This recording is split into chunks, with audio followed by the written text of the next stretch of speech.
जय हिंद दोस्तों, कैसे हैं आप लोग और कैसी चल रही है आपकी स्टडी। दोस्तों आज के इस वीडियो में बात करेंगे क्लास 12 हिंदी पद्यांश को हल करने का ट्रिक पर। देखिए हमने पिछले वीडियो में गद्यांश को हल करने का ट्रिक जाना, उसे पहचानने का ट्रिक जाना, उसका संदर्भ लिखने का ट्रिक जाना और प्लस में पूरा निचोड़ उसका हमने आपको पिछले वाले वीडियो में दे दिया। और आज बारी है पद्यांश की। मेरी विश्वास कीजिए कि यदि आप आज ये वीडियो फुल देख लेते हो एकदम बढ़िया से ध्यान लगा के, तो पद्यांश का भी 10 नंबर आपके आज पॉकेट में जाने वाला है। ठीक है, पूरा ट्रिक है मेरे भाई, इससे बाहर आपकी एग्जाम में बिल्कुल नहीं आएगा, ये 100% की गारंटी है। तो चलिए शुरू करते हैं। उससे पहले यदि आप बोर्ड एग्जाम की तैयारी कर रहे हैं तो हमारे चैनल से जुड़ के आप बिल्कुल फ्री में 0 रुपया में प्रत्येक विषय का तैयारी कर सकते हैं।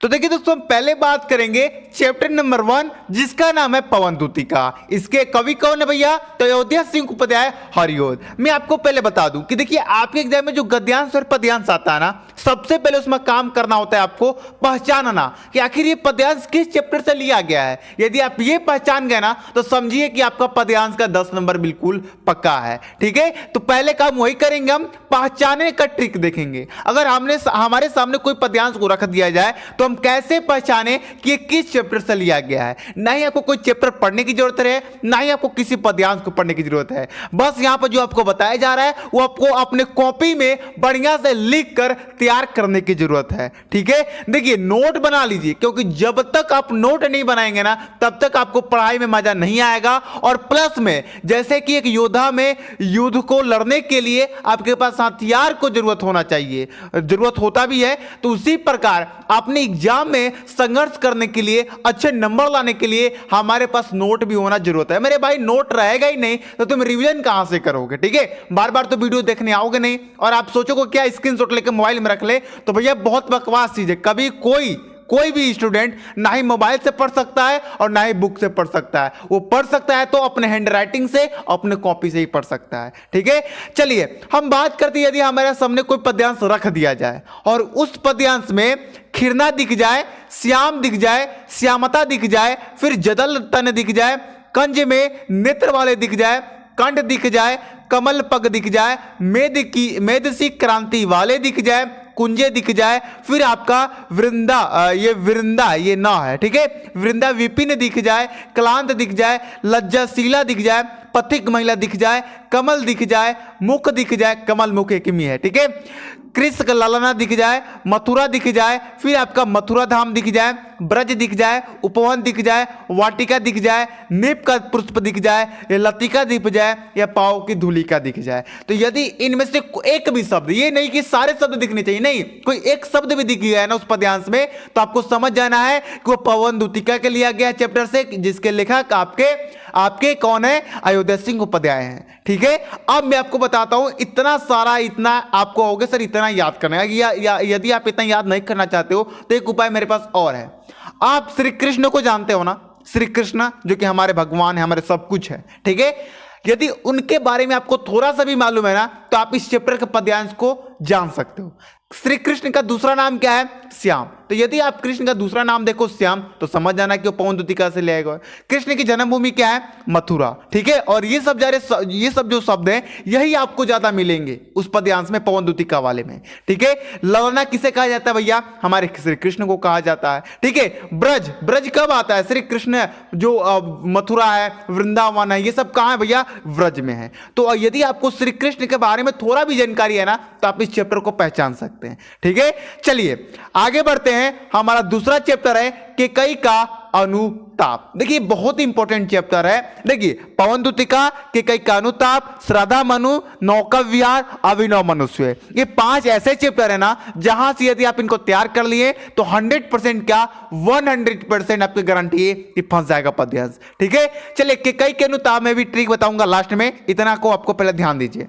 इसके लेखक मैथिली शरण गुप्त हैं, ये आपको ध्यान में रखना है। चलिए, यदि किसी पद्यांश में उटज, सभा, व्रतभद्र, केकई, मैया, अबलजान, आर्य, जननी, फिर क्या है मंथरा, त्रिलोक्य, फिर यहां पर क्या है ये वत्साल्य, माता कुमाता, प्रभु, राम, दशरथ, रघुकुल, हालाल, कुलिस कठोर, कलेजा, दुगने प्यार, पंकीला, ज्ञानी जन बेटा। ये दिख जाए, ये सब शब्द, एक भी शब्द अगर किसी पद्यांश में दिख जाए तो आपको समझ जाना है कि वो कैकेयी के अनुताप से लिया गया है। ठीक है, यदि आप राम के बारे में जानते हो ना, हमारे श्री राम जी के बारे में, तो आप इस चैप्टर को पहचानने में बहुत आसानी होगी। जैसे कि दशरथ कौन थे, तो हमारे श्री राम के पिताजी थे।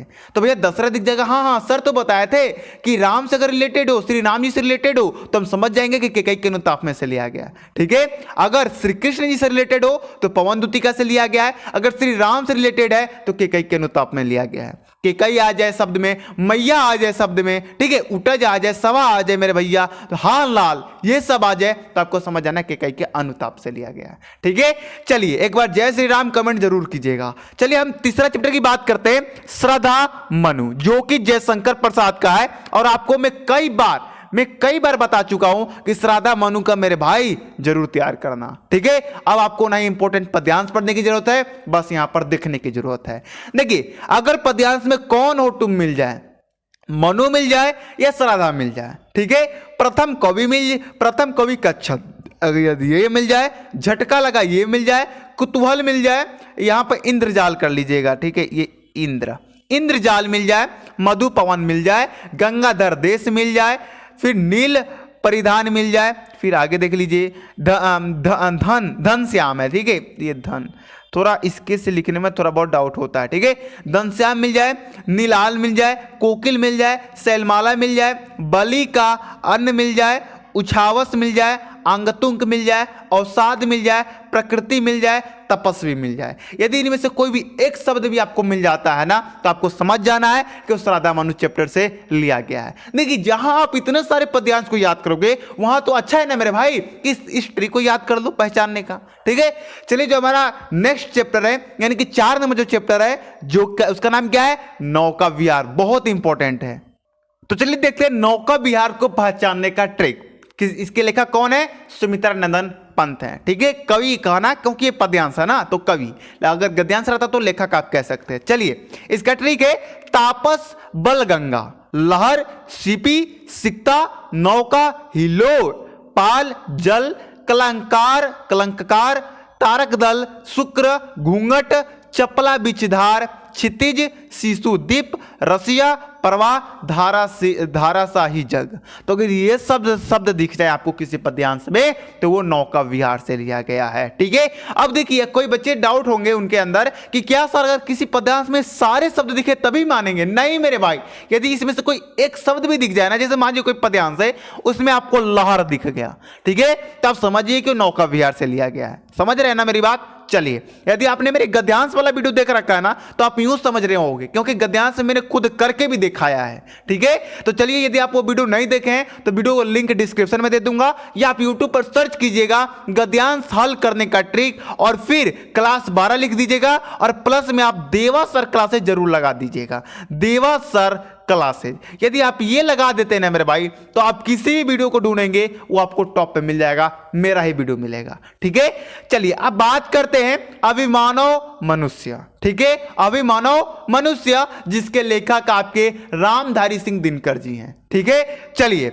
अब देखिए मेरे भाई, इसको थोड़ा ध्यान से देखिएगा, क्योंकि इतना इंपॉर्टेंट चैप्टर है कि 2023 में हर एक सेट में भर भर के इसी चैप्टर से पद्यांश आया था। ठीक है, और भैया 2023 में तो बवाली मच गया था, जिस सेट में देखो इसी से पद्यांश आया था, तो इस बार भी भैया सेम हो सकता है, तो ध्यान में रखना। ठीक है, चलिए और एक बात मैं आपको बता दूं कि ध्यान जहां शिक्षा वहां, तो आपको ध्यान देना है और ध्यान से पढ़ना है। ठीक है, समय बहुत कम है, और इतनी कम समय में यदि आप ड्रामा करोगे तो ड्रामा में ही रहेगा, रिजल्ट के दिन रोना पड़ेगा। ठीक है, चलिए आज की दुनिया दिख जाए यदि किसी पद्यांश में, विद्युत दिख जाए, भाप दिख जाए, चढ़ता उतरता दिख जाए, सिंधु एक समान दिख जाए, मनुज दिख जाए, सृष्टि का श्रृंगार दिख जाए, श्रेय दिख जाए, चैतन्य दिख जाए, समाधान दिख जाए, और तलवार दिख जाए, तीखी है बड़ी यह धारा। अगर ये सारे शब्द दिखते हैं तो आपको समझ जाना है कि अभिमानव मनुष्य,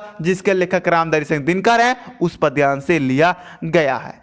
तो ये रहा हमारा ट्रिक पद्यांश को हल करने का। अब आप कहोगे सर हम तो पहचान जाएंगे कि हाँ ये इस चैप्टर से लिया गया है, तो उसका संदर्भ कैसे लिखेंगे?